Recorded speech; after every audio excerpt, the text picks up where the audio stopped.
Hi everyone, I'm Shelly from There's No Place Like Home at redheadmom8.wordpress.com. Today I wanted to share with you a video that I came across on Twitter and that a bunch of other people actually ended up sending to me on Instagram for me to watch. And what it's about is the new normal for schools. You'd better buckle up.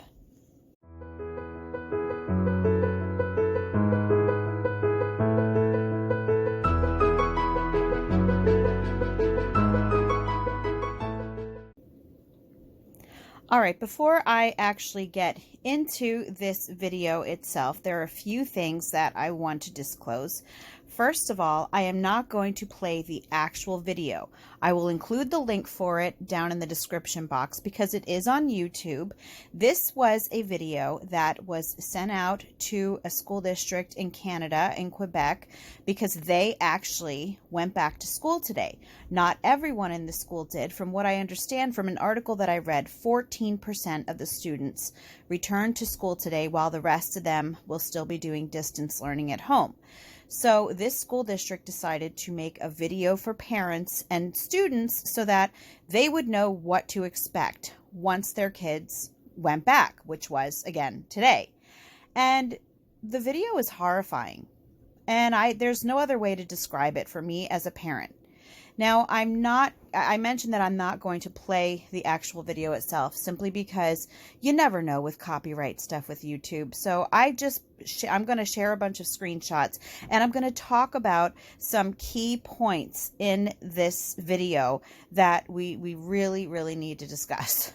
So first of all, let's just talk about the term new normal. I am getting so sick and tired of hearing that term.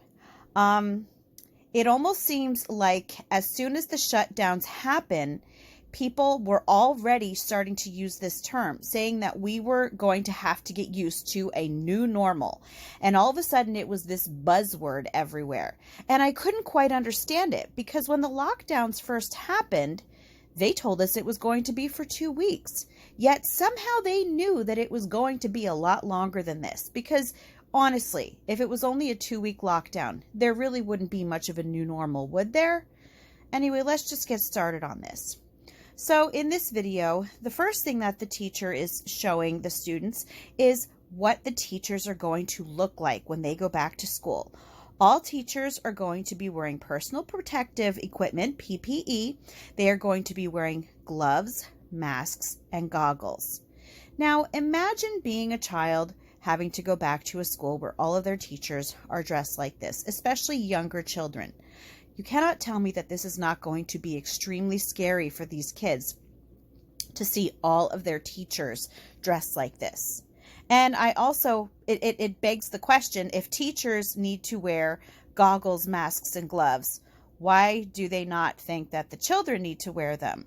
Now, I'm going to be the first one to tell you that I think that masks are pretty useless. I'm not saying that I think the kids should be wearing them, but you do have to wonder, if they think that they're important, why don't they have the kids using them? So right here, it is showing the teacher is helping the little boy to get out of his car. And in this particular picture right here, she's actually just standing there. She's making sure to keep that social distance, which, as someone else pointed out, and it is absolutely correct, being physically apart from someone is not social distancing. That word, that phrase in itself doesn't make any sense. When you are standing 6 feet away from someone, you are physically distancing yourself from someone. So you've got to ask yourself, what is with this social distancing word? Why do they keep using it over and over again? And I actually just tweeted this, and I've seen other people tweet the same thing. Social distancing is social conditioning. But anyway, let's go back to this video. So we have this teacher. She's talking about how they're going to keep the proper social distancing space. And here she yells to the parent in the car. She says, "Thank you for staying in your car," so that parents realize that they're not allowed to get out of their car when they drop their child off at school. So here the teacher is inside of the entrance to the school. Of course, properly social distancing herself from the child. And what she is doing there is she is pointing at some hand sanitizer that every child must put on their hands before they are allowed to enter the school building. And there he is doing it. He's putting that hand sanitizer on. Now what she's doing is she's showing all of the markings that they have on the floor. And she's explaining again about social distancing and keeping space between you and the other students as you are in the hallways at school. Here she is showing the classroom setup. Now I mentioned in the beginning of the video that only 14% of the students went back today. But you just have to imagine, how are they going to work this out when all of the kids go back? Because you can't think that they're ever going to think that all the kids are going to stay home and do distance learning. I'm hoping that a lot of people will keep their kids home permanently and homeschool them, but unfortunately, that is not likely to happen for most families. So logistically speaking, how is this going to work? So she just points out that every child is going to have their own workspace, their own materials. She even shows that they have room to do a jumping jack next to their desk, and you'll see later that that's probably the only physical exertion that they'll have while they're at school. Here is just another picture of what the classroom looks like now. And now I mentioned also that this is from a school in Quebec, but you can't think like just because you're in the United States and you're not in Canada or you're somewhere else, you can't ever think that, oh, well, the schools in my country will never do this, because, China is also doing some extreme measures for their kids who have returned to school. So this is something that is going to affect every single child that goes to school. Every single family that goes to school is going to have to deal with this. And after watching this video, I really want to, tell you to ask yourself the question, is it worth it for my child? Because right here we have a do not enter sign. And the teacher goes on to tell us that there are some rooms that are off limits, strictly off limits, that no one is allowed in.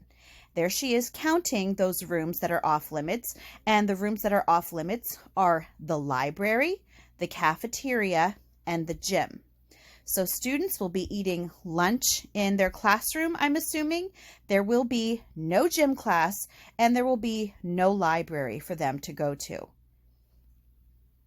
Here she is on the playground, showing the yellow caution tape across the playground equipment, which also is going to be completely off limits. So not only are kids not allowed to go to gym class, they're also not allowed to get their energy out on the playground. That is also a no-no.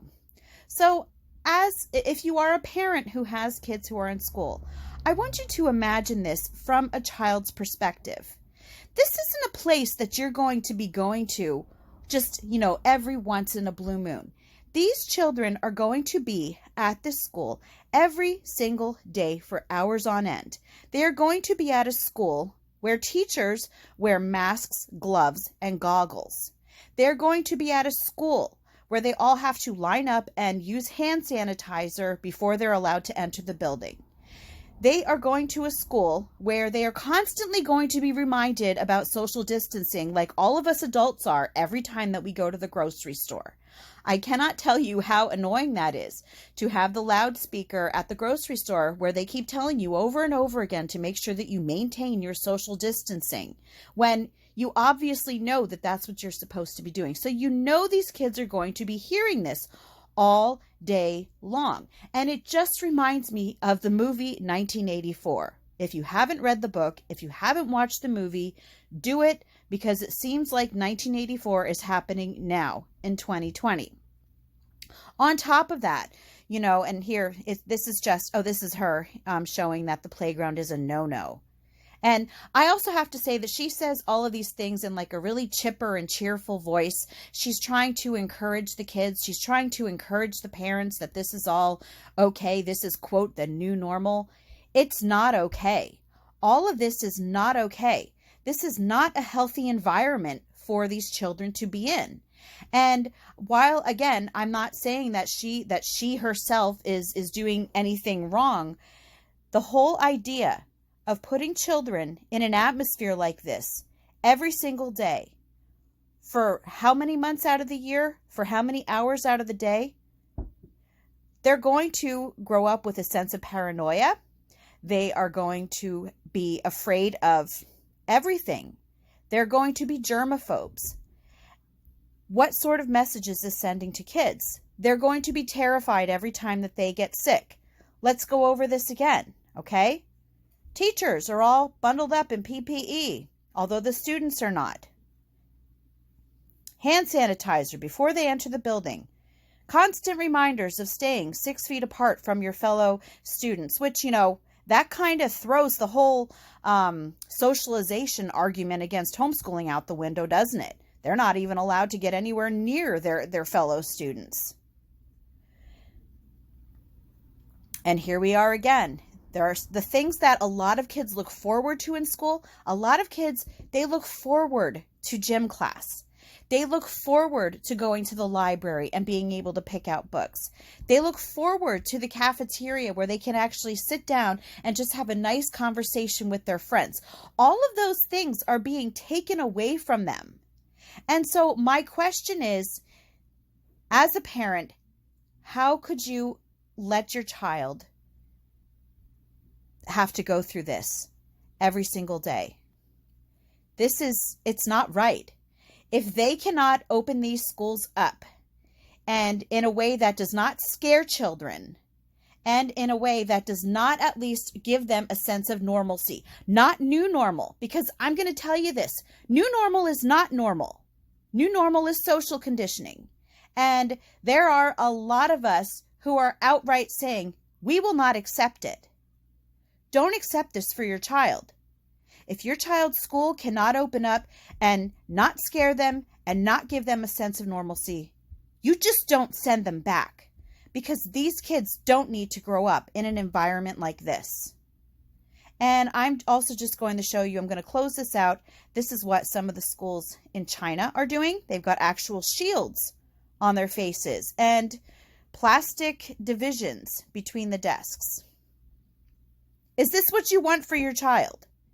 Is this what you want their education, their childhood to look like? Please think twice before sending your kids back to school. This is not normal, no matter whether it's old, new, or anything in between.